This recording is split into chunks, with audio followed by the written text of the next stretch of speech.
All right, today here at Dog Life Made Better, I have my friend Greg, who is a dog parent. And so, thank you for joining us for this first in the series of interviewing dog parents. And we're going to also plan to do a segment with interviewing veterinarians as well. So, stay tuned for that. But, Greg, I just wanted to get right into it. If you can tell us a little bit about your current dog, the breed, age, her name, and actually a little bit about your living situation, whether you live like in a single family home or apartment or on a farm in the suburbs and so forth.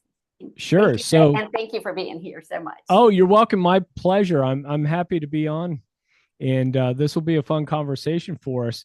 Our living situation is we're in a single family home that was built in the late '80s here in North Georgia, north of Atlanta, and we actually sit on just under 3/4 of an acre, so a large lot.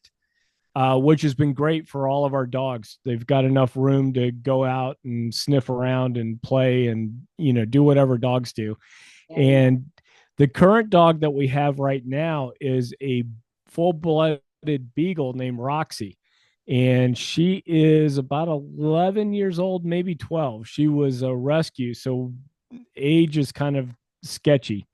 But yeah, no, we absolutely love her. She is goofy as all get out, just like all dogs, but beagles seem to have their own peculiar goofiness with that breed. So we've been enjoying that. Oh, good. Well, that leads me to actually my next question. So, are there any personality traits that are unique to her that you'd like to share? Yeah, so I mean, she's a beagle, so she's in that hound dog family. Mhm. And with hound dogs in particular, is once that nose is engaged, all common sense flies out the window. So any nice commands that they have of sit and come and stay and all of those sorts of things, as soon as that nose gets engaged, forget about it. I'm sure there's some trainers out there that work with their dogs hours a day to really work with them to get to override that. But when she gets on a scent or something, she's just gone. And if you try to run her down, she just thinks it's a game and just keeps going. And so as other breeds and dogs can do that as well. But I've noticed with her, she's really peculiar in terms of, and we had to learn pretty quick. Just don't even bother chasing her. She knows where the food is at, so she'll be back. Um, Right. And fortunately, you have a lot of good area for her to run in, it sounds like. So, oh, we do. We have a little bit. We have a lawn, but we have a enough of a wooded border around that we get frogs and snakes and squirrels and chipmunks and all sorts of stuff back there. Plus, there's a creek not too far away that when she was younger used to get out and run down to the creek bed and go smell, because we have deer that move back and forth. We've got foxes. We've got even coyotes being sighted here and there. And so, yeah, when she would make it down there, but now she's old enough where she goes out, sniffs around a little bit, comes back inside and says, "Where's my treat?" right. And so you talking about like how she just like, the instincts and how she likes running and that sort of thing. That's good for people to really understand. Like it's important to understand what breed of dog you're getting, right? So you can be equipped to handle those personalities and have them in the right living situation and so forth. So and I know we've talked before, so I know you said she does not particularly like car rides. So that may be one of her other unique traits where some dogs do. Can you tell us a little bit about that? Yes. So she just absolutely does not like car rides. She gets very anxious. She'll do everything she can to run away. If she's thinking that she's going to the vet or the groomers or going someplace, she'll run and hide.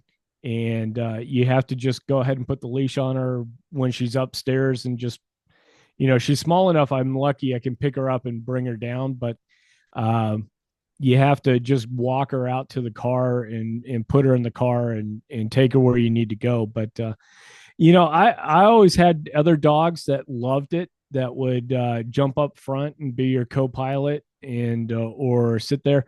We never let them put their heads out the window so much, but they loved going for car rides, whether it's just a run down to the dry cleaners or whatever. Roxy wants nothing to do with cars at all. Gotcha. Yeah. And so one thing you said that's really important, I think, for people who are watching to understand you don't let her put her head out the window. And I think that's an excellent thing because, they hang there, we see pictures of dogs and their heads are out the window and they look like they're having a great time, but there's a chance of debris like flying in their face. So I like that you don't allow that to happen. So, and here at Dog Life Made Better, if we focus on potty training and home safety and dog safety. And so I'm glad that you mentioned that. And also I have a little bit of the opposite situation. My dogs absolutely love going in the car, but they get all wound up. So like I have to just make sure everything is prepared, that they don't really suspect, although they're very smart, they don't suspect that we're going anywhere, and just kind of kind of catch them like at the last minute, have all my keys ready, everything done so they're unsuspecting. So do you do anything like that with her? A little bit. We if we need to take things with us, try to get those in the car already. If it's the vet, maybe we've kept a log over how well she's been eating the last few days. If maybe she's a little sick, whatever it is that we might need to take, we'll make sure that we have that already in the car or packed up. And then she's the very last thing to go. And like I said, we'd get the leash on her and like, it's nice we can just pick her up and grab her because she'll run, hide in the closets, do whatever. And out the front door, then she's bolting for the neighbors and she's gone. So yeah, we've got to keep her that leash on, keep control, and just kind of fight her a little bit on getting in and out of the car. Like you said, she's at the weight that you can pick her up, but it's good. I like that you can put the harness on the leash on, because if you don't have anything on, you don't have anything to hold on to help encourage her to get in the car. Um, so then my next question is, does she get along with the other dogs, or any steps that you took to get her socialized well? She'll get along with other dogs, but she doesn't really like playing with other dogs.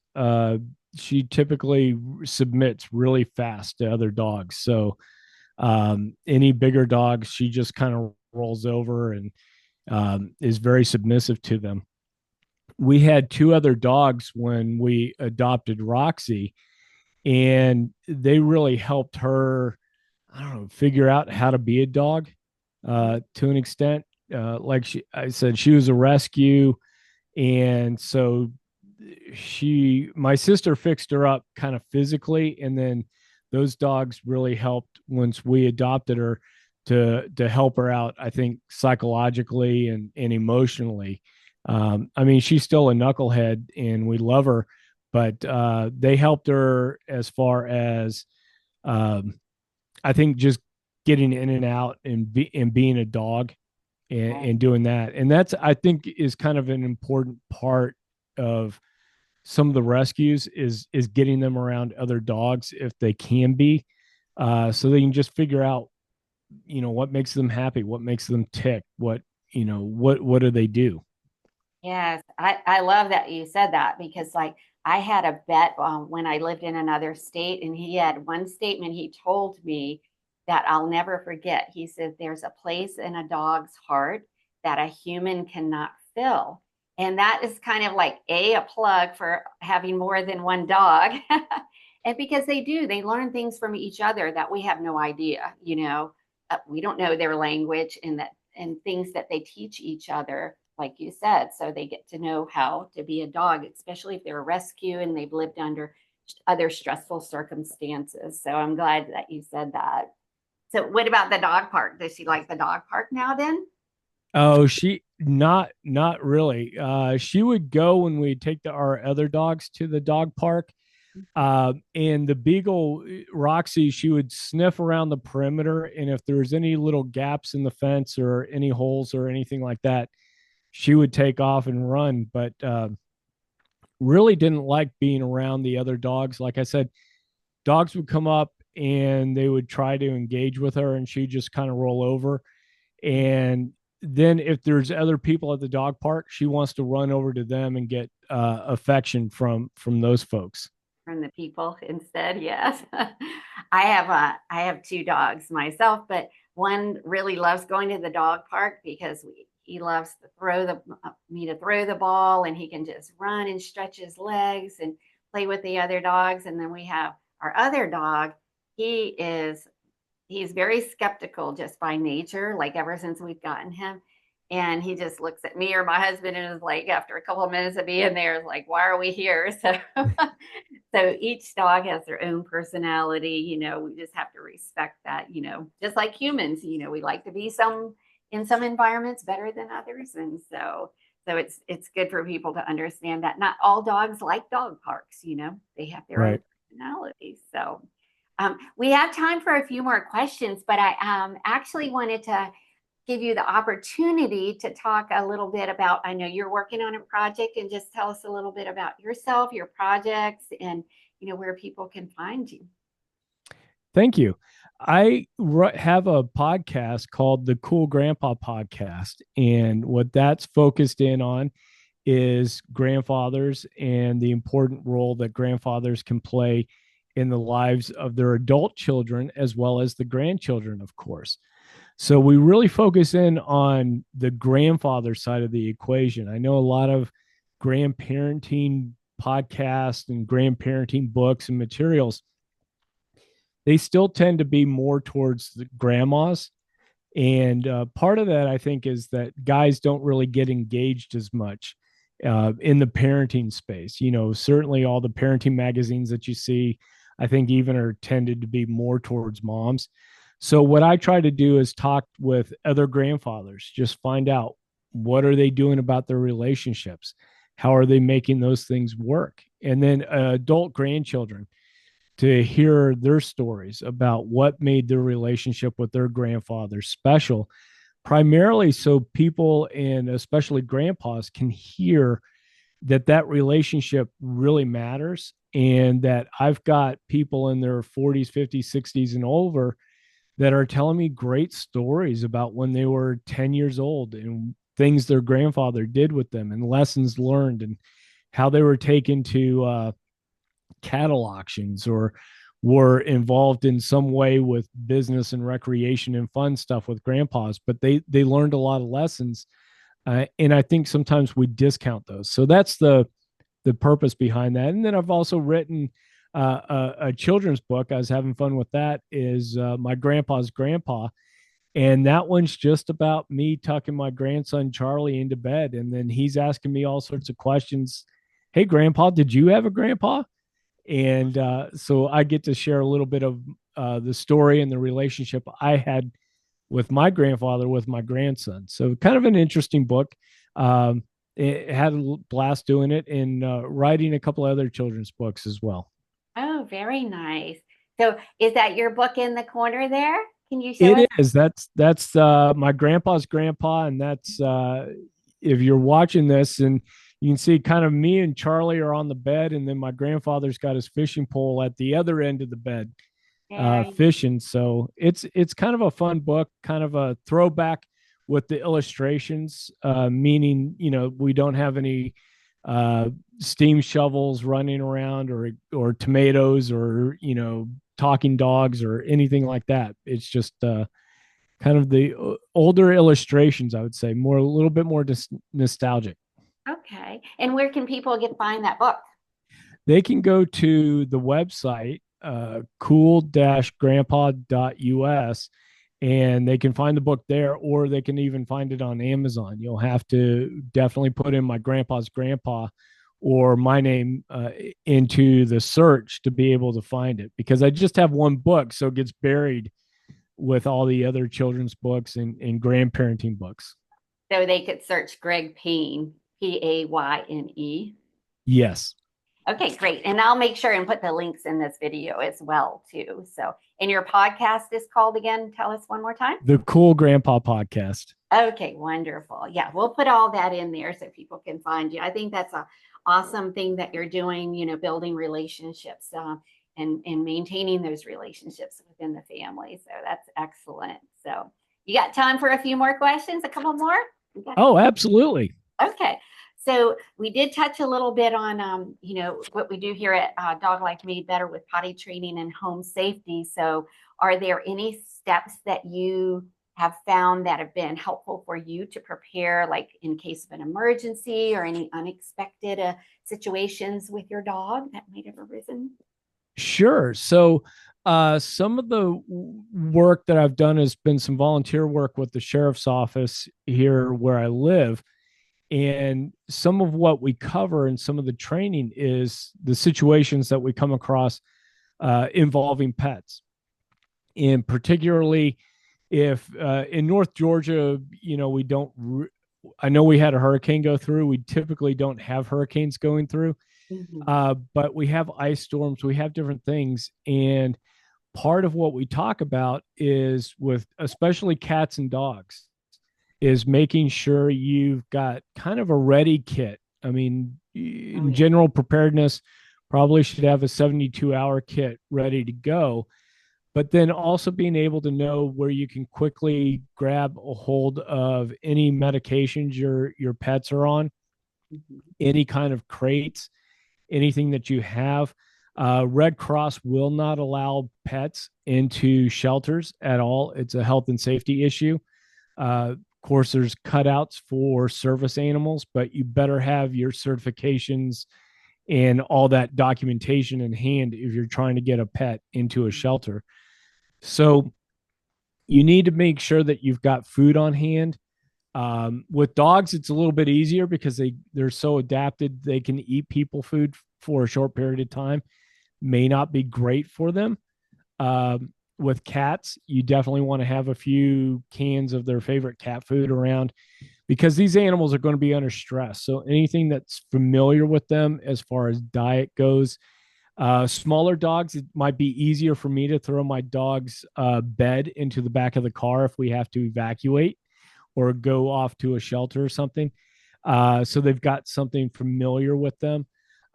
Making sure that you've got your harnesses, your leashes. If you need to have a muzzle, your dog may be the most friendly dog in the world, but other people don't know that, and other people are going to be under stress. Your pets are going to be under stress, and so you could have unexpected outcomes. And so just making sure that you have all that ready. If your animal's microchipped, make sure you have that information. The other thing too is have current pictures, just like with your kids. Have current pictures of your animals, because when you just go, "Hey, I'm missing a black lab," well, guess what? I'll guarantee you, up in Eastern Tennessee, there was a whole lot of black labs that were missing.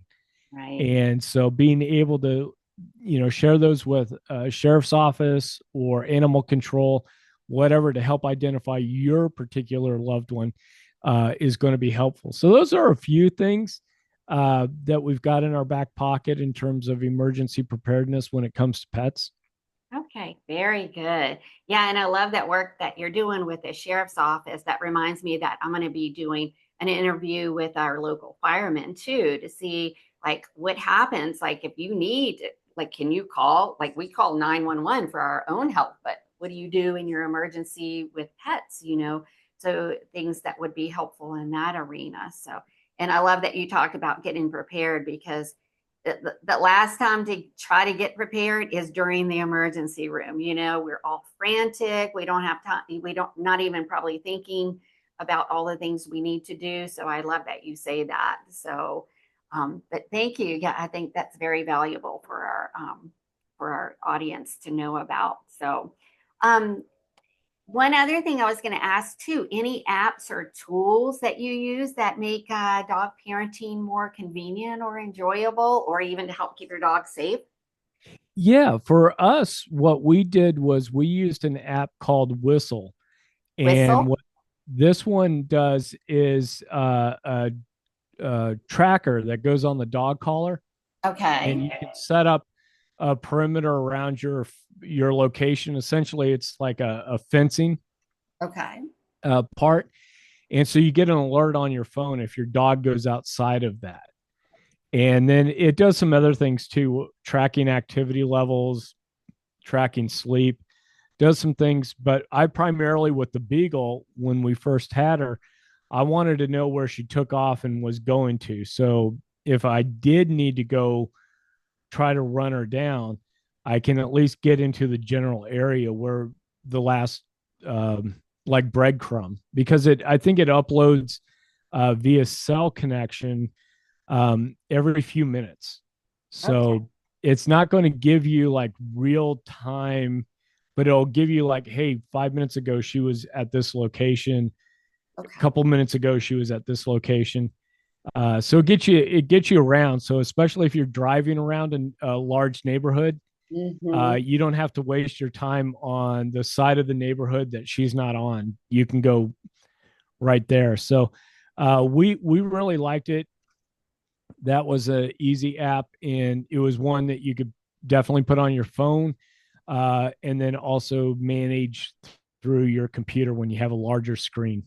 Okay. Oh, that's a good idea. Yeah. I know they make some first aid apps too, and some training apps, so all sorts of things. But I like that you say that, especially when, people have dogs that they're in the circumstances that they can run around like large pieces of property like you have, or they have a tendency to escape. So, Yep. so that's very helpful. So, and I wanted to ask you too, it's kind of a fun question, but if your dog had a bucket list, what would be on it?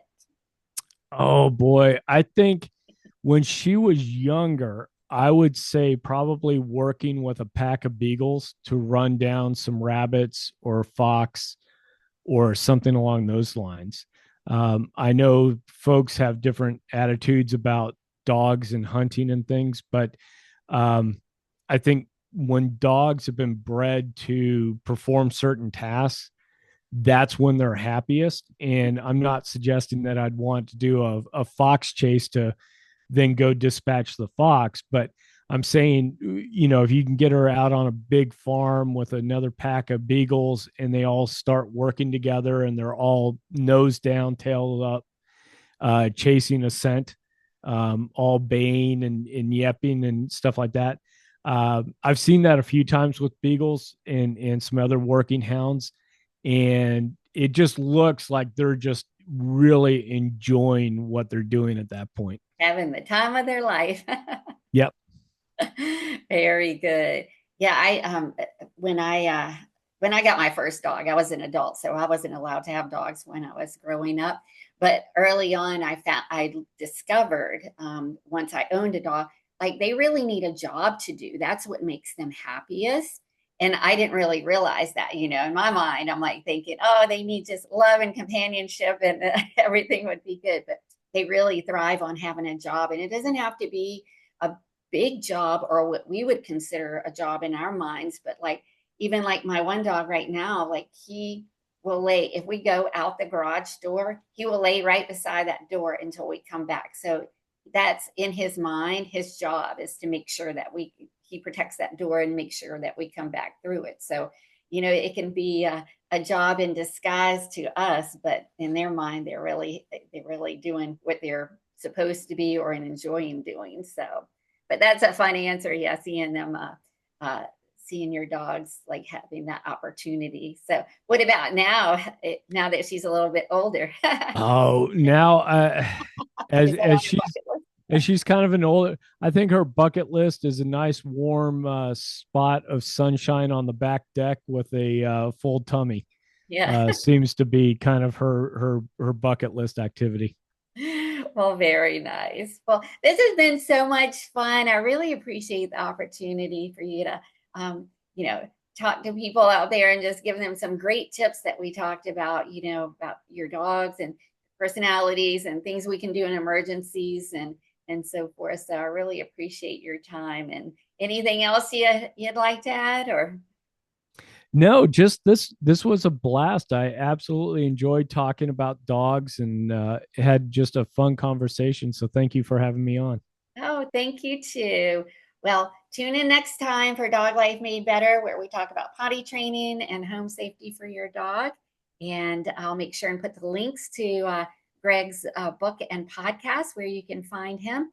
And you can get your free guide if you're in the middle of potty training your dog. You can pick up the free downloadable guide. I'll put the link below. The 7 biggest mistakes derailing your potty training efforts. Thank you and see you next time.